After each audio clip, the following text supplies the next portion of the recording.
company is your baby. It's your child. And, I mean, you've been in business for a long time. I came into this and opened this business in 2011. 9 years ago. Yeah. And from the infancy stage, you want to cradle and make sure that it represents well. But that first trade show you did to this trade show, totally different. Mentally, I'm talking about mentally. I'm not talking about the amount of people. I'm talking about how you came into it, how you approached it, what you thought of it, whatever anxiety you had prior or less. Yeah, a lot of the small stuff. Right. You don't sweat. Because I remember having anxiety when I used to do PM, like going back. Sorry, this is my 31st year. 31 years ago, I had anxiety coming here. You know, it's like no, I couldn't give a shit. Like I remember going to my very first trade show. That was, right. What do I pack? Connects? Prism? Yeah. Right. And I didn't really think about the whole marketing and branding thing. I thought I was going to go sell. I'm going to grab a contact, and I'm going to show my portfolio, go through a list of trades, not realizing how stupid that is. People don't care when they come to trade shows. They don't. Business-to-business trade shows, and I want to make that specific because we got a lot of listeners. Business-to-business trade shows are not about selling. No, it isn't. Right? They want to know, Stadia, glass and door, perfect. Yeah, Promain. Exterior maintenance and construction. Got it. Done. Got it. Filtrex, got it. Yeah. How far do you go? Yeah. They want the Coles notes. Right. They don't care if you do. I actually think they also want to know if they can. Sorry, now take the brand away. Yeah. Now they go. Can I connect with the human there? With the human's there. Can I just? All I need is 10 seconds of connection. Well, this is where you and I, as business owners, we want to boost our brand. We want brand recognition. We want to get that return coming back. But we also try to utilize this time to meet new people, socialize, and create some intimacy with our clients. But it's for they're down here, and we want to make it fun for them as well. And staff, it's a staff. No, don't. It's funny. The staff are your staff. If you have self-esteem issues or if you have ego issues, and what I mean is fragile. Yes. There's a ton of rejection here, and a ton of people don't make eye contact. And you said about you and Dylan. Plain, because if you didn't, it would feel like you're being hurt by people's negative energy. And I'm a positive negative energy guy. I think Dylan and I come from a same background where we've probably been rejected a few times. Well, you got a good you got a great self-esteem. You like yourself. Yeah, and I'm okay if people are interested. I want to have fun with people. I'm not trying to sell you. But you're self-aware enough to know that you're a good person. And whatever negative energy people put on Anthony Vinzi is irrelevant because you're a good person. Where I think if you had a self-esteem or an ego problem, so I think you have a great ego, and I think you should have in your business. Sorry, as an entrepreneur, never mind a sales guy. As an entrepreneur, if you don't have a strong ego and you don't have a strong sense of self-worth, and I don't mean being arrogant, ripping people down. I mean I just know I'm good for being good. I think that it's very, very hurtful. I've seen a lot of guys fail not because they weren't good at building widgets, because they weren't good at building themselves. Taking care of me, right? Making sure I'm safe, making sure I feel good about me, making sure I didn't beat the shit out of myself. You and Dylan having fun. But Dylan and I we'll high-five the cleaning lady. It doesn't matter. We're not looking at lanyards. So what do you do? What do you do? Right, but that's a preservation of your good energy, right? Of your positive energy. I think at these shows, and I think what a lot of these people that have booths clue out of is they're constantly looking at target. Right? Treat everybody's a potential target. Do you want to be well liked by people? Hashtag me too. I can't handle looking down at a woman's boobs. Well, that's another. The tags are all here, and you're doing this. You're like, okay, I can't handle it. I actually told Connects that they should make every single badge the same color. Just put on your forehead. Every single badge. They should not make any of the badges. And they should take away everybody's name, company name, and just put your name, double, triple size of your name. I think that's important when you're dealing with association, like Connects, like for instance. Okay, so PM Expo, by the way, is a trade show independent from associations.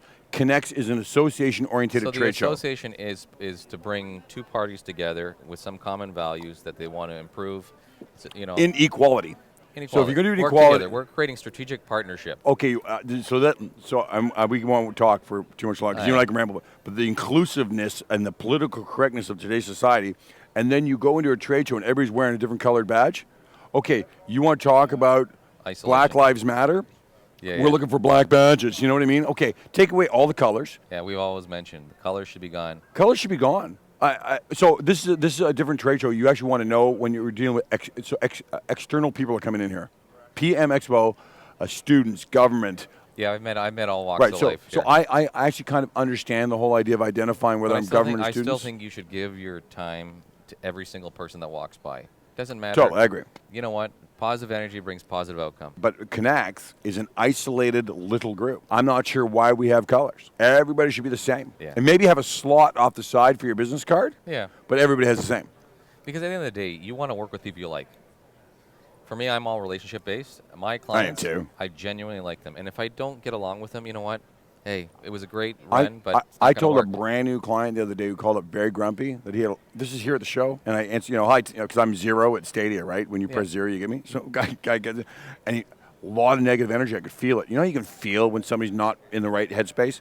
She had a lot of negative energy. On the phone. I'm like, you have a lot of negative energy. I said, I'm not sure if I can work with you. Oh. And he went, what? And I went, I'll tell you what I'll do. I'll help you. You hang on to my cell phone. You can call me 24 hours a day, 7 days a week. But I'm going to send you 3 or 4 of my competitors' names.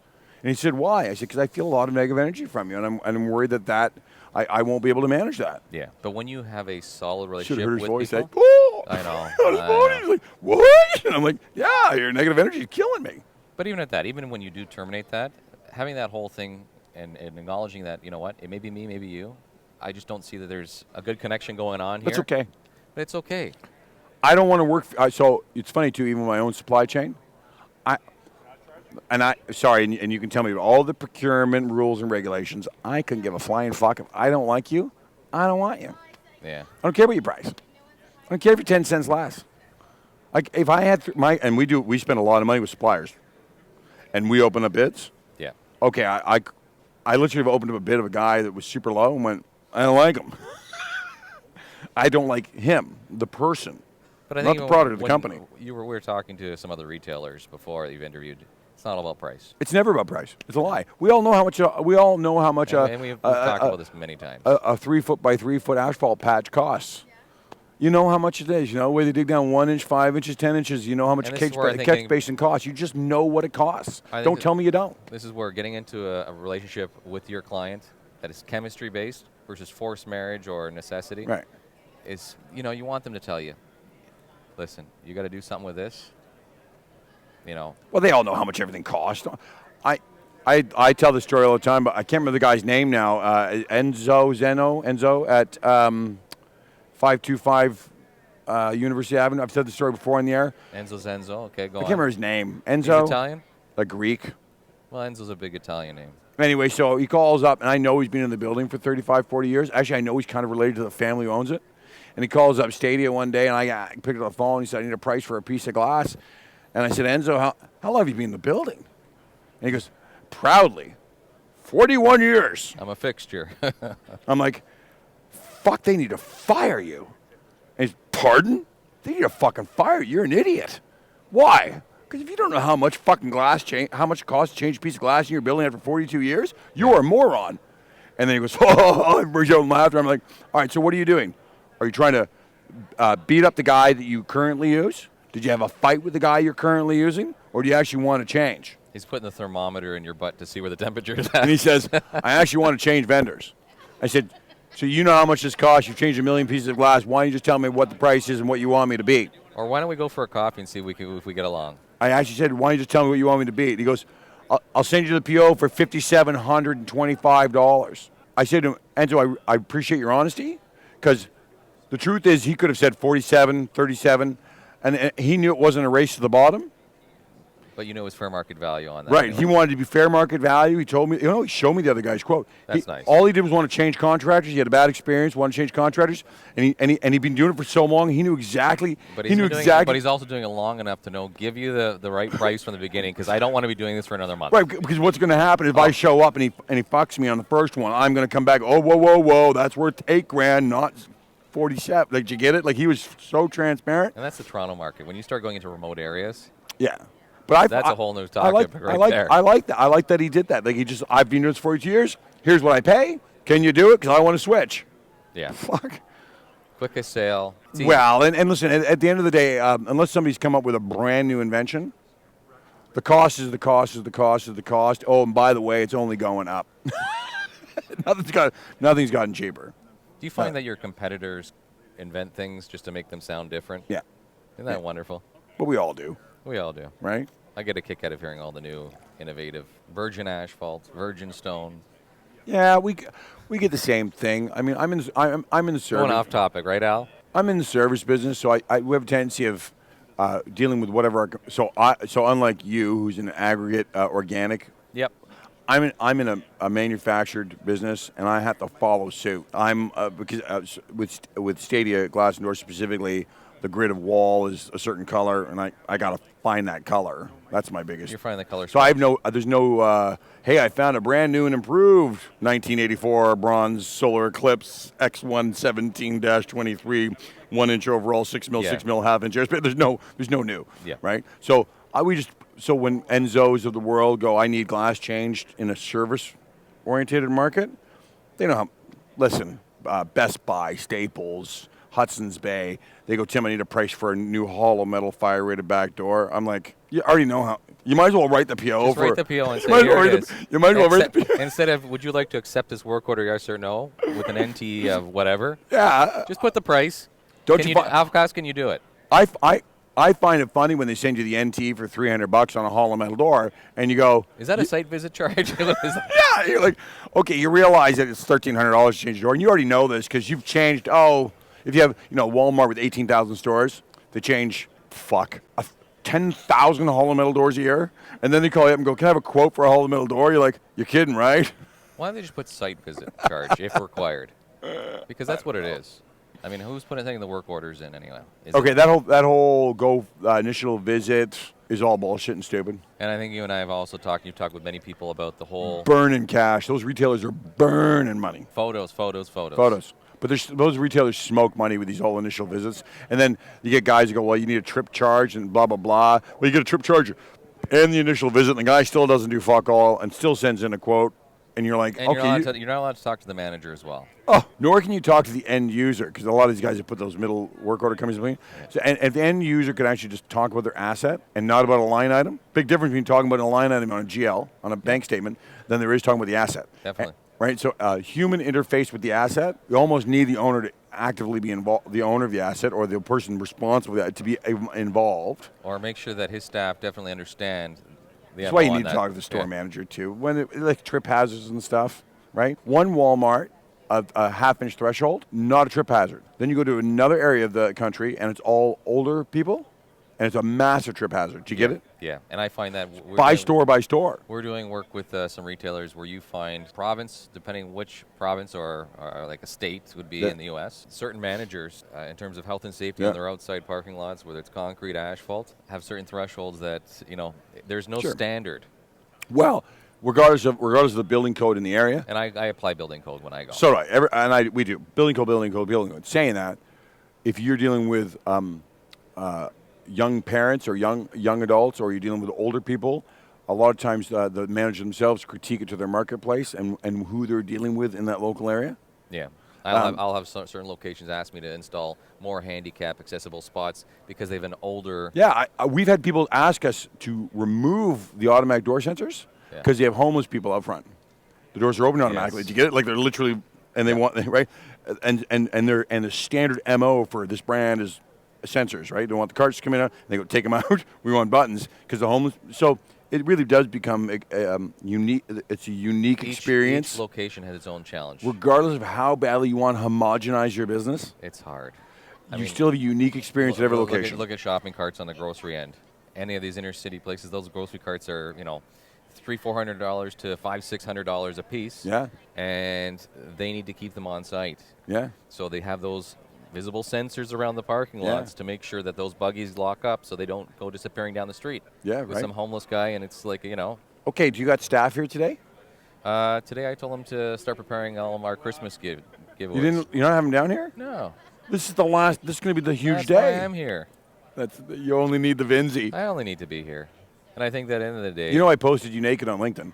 I know you did. That was our So you and I, we've had so many antics. I mean, French fry throwing. Oh, my God. That's what I said. The nighttime stuff, it's super fun, especially when you're... Yeah. It's lonely. And when you have a buddy to hang out with, it makes it nice for breakfast. It makes it nice for when you finish the night and you got a whole bunch of things going on in your head. And I think a lot of people kind of get weirded out. They don't understand, or they say, but how are they friends? European, clean cut, not crazy, short. You get the loud, eccentric. Why are you laughing, Alex Byrne? I'm put together. Better looking, ugly, old, younger. Mind you, we had that guy the other day He thought you were super old. We went to Two Men's United to grab your outfit. Four men united, not two. Four men and a baby. 2 guys died. It was a car accident last month. It's only 2 guys. It was a drive-by shooting. It is Woodbridge. There could have been a shooting there. Yeah. He thought you were super old. He thought I was old. Yeah. He thought he was going to give me a compliment. And you thought it was because of me. That was the best part. He thought he was giving me a compliment. I think as I got the gray going in the beard, and he's like, "You and I, we, And he was like 102. We come from the same generation. He says, we're the same age, no?" And I'm like, "How old do you think I am?" "Probably the same age as I am." The guy was 10 years older than I was. I said, "Thanks. You made me feel great." How old are you? 45. 45. The beard ages me a little bit. I'm 52. Hanging out with you, you're old, ages me a little bit too. Nobody can keep up with fucking me. Okay, before we end, let's talk about Schlep Rock with the podcast that the Connects guys have been using. I want to talk about it. What's the name of that podcast? Facility and Property Management Radio Secrets. He's doing it out of the West Coast somewhere. Yeah, he's an HVAC company. I listened to a show. I'm going to let you know right now there's been no secrets. None. Currently right now I'm not wearing any underwear. There you go. See, I can give a secret. That guy didn't say one secret. No, there should be nothing on there that I went, ooh, secret. Well, if it was a secret, he wouldn't be talking about it. Right? But it's okay. No, he's well-spoken. I listened to really it well-spoken. I like it. I like him. Abigail, I think his name is? No, I liked it. By the way, he's got 9 episodes out. 8? He's got 8 episodes? He's got a good voice for podcasts. I remember when we started and my shitty, icky podcast. Mind you, mine's a bit more raw and fucked up, and I swear, nobody else swears. You've evolved. I won't say you've matured, but you've evolved. I haven't matured. You've evolved. And I think that in terms of content, and I think because podcast is it wasn't new, but it was new for our industry type deal. Yeah, it was new for our industry. And I always laugh because we went to Prism at the time, and funny enough, you and I didn't even, I don't know what happened. We went for breakfast, and we missed the keynote speaker, which was Gary Vaynerchuk. Yep. Gary Vaynerchuk, and they said, oh, it was great. He was talking about that our industry needs to have podcasts. And you had started maybe 3-4 months prior to that whole conversation. Yeah. I'm 2 years this year doing it. Yeah? And this has almost become full-time. Is that helium? I think oh, nice. Okay. This is like smoking a marijuana cigarette, which we're allowed to do in Canada. Ready? So, how big is your penis? My Hold on a second. Okay. We represent the Lollipop Cube. Oh, you're the flatulence. It's coming back. So what you were saying about the last show? I just put my pants. Follow the Yellow Brick Road. Anthony, thanks for coming on the show again. Thank you, brother. Always a pleasure. I love you to death. Love you too, buddy. I'm glad Promain's done so well. I really am. This is Tim Keep Byrne. rolling. This is Tim Byrne Almost Live. I'm with Anthony Vinzi from Promain Exterior Maintenance. We are at PM Expo, and we'll see you next week.